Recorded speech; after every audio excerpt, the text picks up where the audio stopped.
কোটা সংস্কারের দাবিতে শিক্ষার্থীদের চলমান আন্দোলনের মধ্যে আইনমন্ত্রী আনিসুল হক আলোচনায় বসার যে আগ্রহের কথা জানিয়েছেন তা নিয়ে সামাজিক যোগাযোগ মাধ্যম ফেসবুকে স্ট্যাটাস দিয়েছেন কোটা সংস্কার আন্দোলনের অন্যতম সমন্বয়ক হাসনাত আব্দুল্লাহ।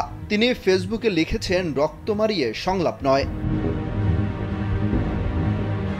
বৃহস্পতিবার বিকেলে আইনমন্ত্রীর কথা বলার পরপরই তিনি এই প্রতিক্রিয়া জানান। তার স্ট্যাটাসটির পর হাজারো মানুষ শেয়ার, কমেন্ট ও রিয়্যাক্ট করেছেন।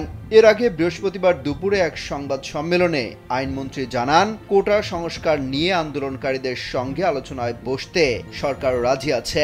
তিনি বলেন, আন্দোলনরত শিক্ষার্থীরা জানিয়েছেন তারা আন্দোলনের পাশাপাশি আলোচনার জন্য প্রস্তুত। তাদের এই অবস্থানকে স্বাগত জানিয়েছেন প্রধানমন্ত্রী।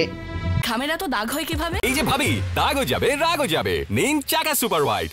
আইনমন্ত্রী আবারও বলেন, আন্দোলনকারীদের সঙ্গে আলোচনা করার জন্য তাকে এবং শিক্ষামন্ত্রী মহিবুল হাসান চৌধুরীকে দায়িত্ব দেওয়া হয়েছে।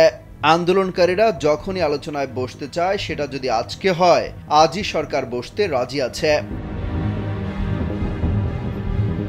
দেশজুড়ে শিক্ষার্থীদের তুমুল আন্দোলনের মুখে 2018 সালের 4 অক্টোবর সরকারি চাকরিতে নারী কোটা 10%, মুক্তিযোদ্ধা কোটা 30% এবং জেলা কোটা 10% বাতিল করে পরিপত্র জারি করে সরকার। সেখানে বলা হয়েছিল, নবম থেকে 13তম গ্রেডের পদে সরাসরি নিয়োগের ক্ষেত্রে মেধার ভিত্তিতে নিয়োগ দিতে হবে।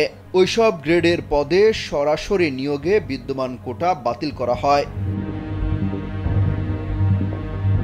অমিত হাসান রবিন, কালবেলা।